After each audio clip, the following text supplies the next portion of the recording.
बच्चों, आज हम एक स्पेशल चीज सीखने वाले हैं। यह है कंप्यूटर।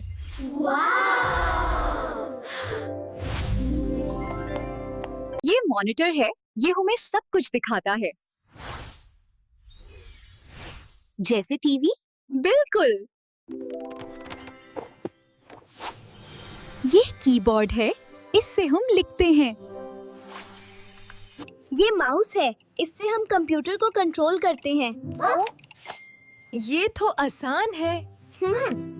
ये सीपीयू है, ये कंप्यूटर का दिमाग होता है।